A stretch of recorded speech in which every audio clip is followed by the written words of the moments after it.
My gift to you this Christmas is reading 12 Christmas stories for the 12 days of Christmas, and we're on the fourth day. And I bring to you A Christmas Gift by T.F. Powys. It is a harmless wish to like a little notice to be taken of one's name, and a number of people besides Mr. Ballavoy, the daughter carrier, like attention to be paid to their names when they are written down. Children will write their names upon a fair stretch of yellow sand, and young men will carve their names upon old oak in the forest, and even the most simple peasant will like to see his name printed in a newspaper. For most of his life, Mr. Balboy was satisfied with having his name written upon the side of his van, and he was always pleased and interested when anyone paused in the street to read his name. But Mr. Balboy's pride in his name made him do more than one foolish thing. Once he cut Mr. Balboy, carrier, with his market knife upon one of the doors of Mr. Todd's old barn, and again upon the right-hand post of the village pond. But on his going to see how the name looked the next Sunday, and perhaps hoping that a stranger might be found regarding them, he discovered to his sorrow that the rude village boys had changed the first letters of his name into an unpleasant and ill-sounding word. Mr. Balboy was a lonely man and a bachelor, for no young woman would ever look at his name twice, and none had ever wished to have his name written beside hers in a church register. One Christmas Mr. Balboy journeyed, as was his wont, to Wayminster. His van was full of countrywomen, each one of whom thought herself to be of the highest quality, for each had put on the finest airs with her market clothes, and so dressed could talk in a superior manner.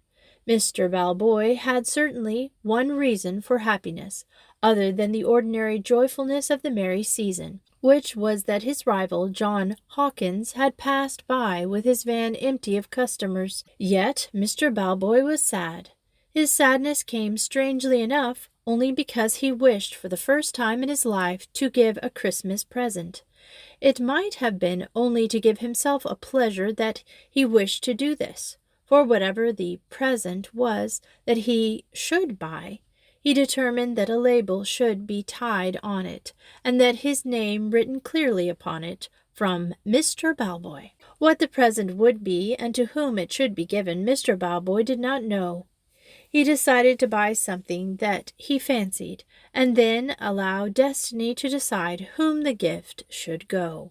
When Mr. Balboy reached the town, he walked about the streets in order to see what could be bought for the money.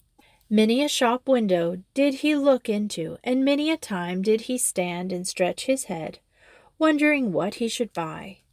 There was one oddity that he fancied in a toy shop. Mr. Balboy moved to another window. Here at once he saw what pleased him.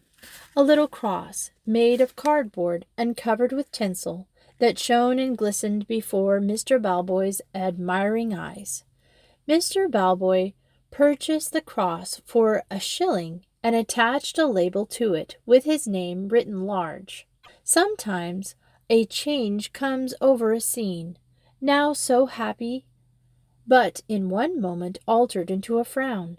As soon as Mr. Balboy had buttoned the cross into his pocket, the streets of Wayminster showed this changed look. The shoppers' merriment and joyful surprise at what they saw in the windows gave place to a sad and tired look. The great church that so many hurried by in order to reach their favorite tavern appeared more dark and somber than winter days should ever have made it. Even the warm drinks served out by black-haired Mabel at the Rod and Lion could not make the drinkers forget that care and trouble could cut a Christmas cake and sing a Christmas carol as well as they. The general gloom of the town touched Mr. Balboy, who, had he not had the present hid in his coat, he might have entered an inn in order to drown the troubled feeling that moved about him in a deep mug. But having bought the Christmas present, he had now the amusement of seeking the right person to give it to, and so instead of walking along the streets with downcast eyes, he walked along smiling. While he was yet some way off his van, he could see that a figure was standing beside it, who seemed to be reading his name, and whoever this was, Mr. Balboy determined, as he walked, that it should be that one to receive his Christmas gift.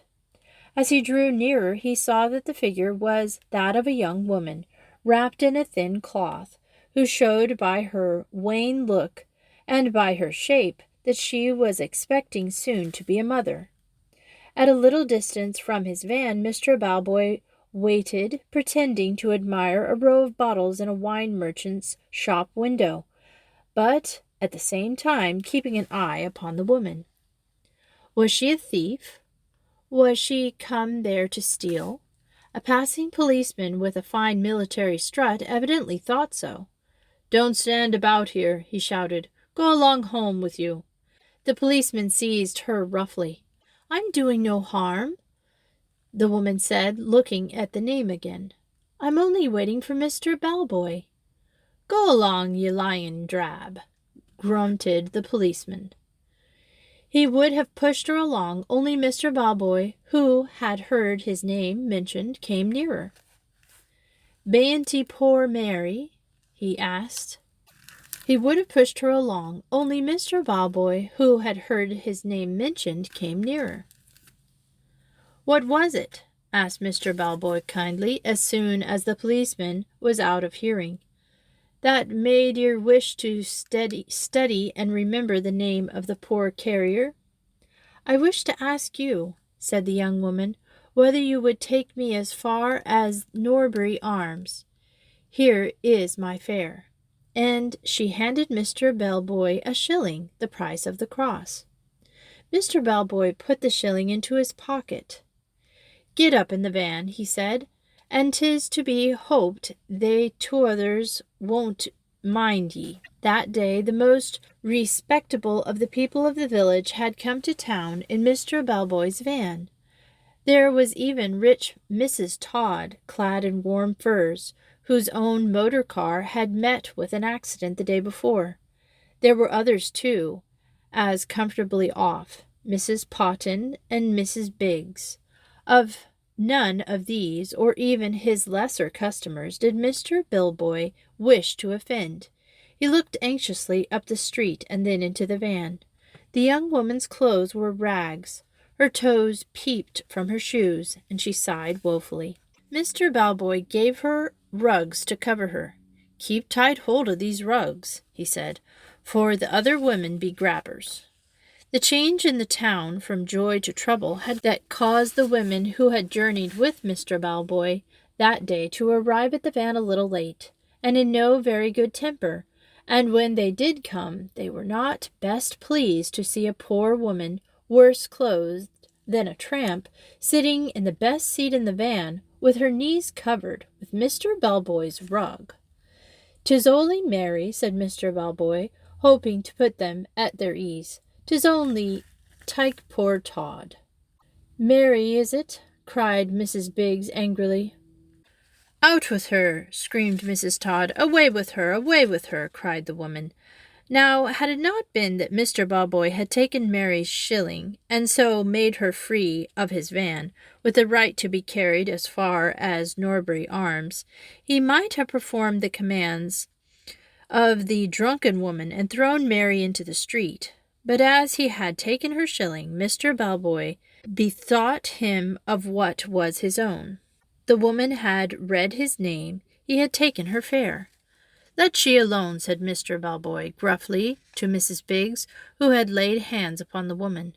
"We'll go to John Hawkins. He'll take us home," said Mrs. Todd angrily. Mr. Balboy winced. He knew how glad his rival would be to welcome all his company. "Why, that evil has she done?" said Mr. Balboy, asked in a milder tone. With one accord the woman shouted out Mary's sorrow. "Away with her," they called. Mr. Balboy put his hand into his coat, but it was not his watch that he felt for this time. It was his Christmas gift. "Away with your own selves," he said stoutly. "Think maiden be goin' with I, for 'tis me own van." Mr. Balboy took his seat angrily, and the woman left him. He knew that what had happened that afternoon was likely to have a lasting effect upon his future. Everyone in the village would side with the woman with whom he had quarreled, and the story of his kindness to Mary would not lose in the telling. But before very long, an accident appeared that troubled Mr. Balboy even more than the loss of his customers. In the middle of the long and lonely road, his van broke down. Mr. Balboy tried to start the car, but with no success. Other carriers passed him by, among whom was John Hawkins, and many were the taunts and unseemly jests shouted at him by the Christmas revelers who sat therein. But soon all was silence, and the road utterly deserted, for the time was near midnight. For some while Mr. Balboy busied himself with the aid of car lamps, trying to start the engine, but all at once and without any warning the lamps went out. Mr. Balboy shivered. The weather was changed, a sharp frost had set in, and the stars shone brightly. "I'm going," said Mr. Balboy, "to get some help for ye, for I think your baby is coming." Mr. Balboy had noticed a little cottage across the moor, with a light in the window. He hurried there, but before he reached the cottage the light had vanished, and knock as he would at the door, no one replied. "What do I do?" cried Mr. Balboy anxiously, and looked up at the sky. A large and brightly shining star appeared exactly above his van. Mr. Balboy looked at his van and rubbed his eyes. The van was lighted up, and beams of strange light seemed to be emanating from it. "'Tain't on fire, I do hope," said Mr. Balboy. He began to run, and came quickly to the car. Mary was now resting comfortably, while two shining creatures with white wings leaned over her. Upon her lap was her newborn babe, smiling happily. Mr. Balboy fumbled in his coat for the Christmas gift. He stepped into the van and held out the cross to the babe. Mary looked proudly at her infant, and the babe, delighted with the shining toy, took hold of the cross, and the angels wept. The end. It seems to me they were trying to say that that was Mary and the infant Jesus, which is a neat story, because we have to remember that when we go through life, sometimes the people we meet are Jesus in disguise, or sometimes it's an angel in disguise. Better be nice to people. You never know. And that's the end of this story, and that's the end of day 4, and I'll see you back for day 5.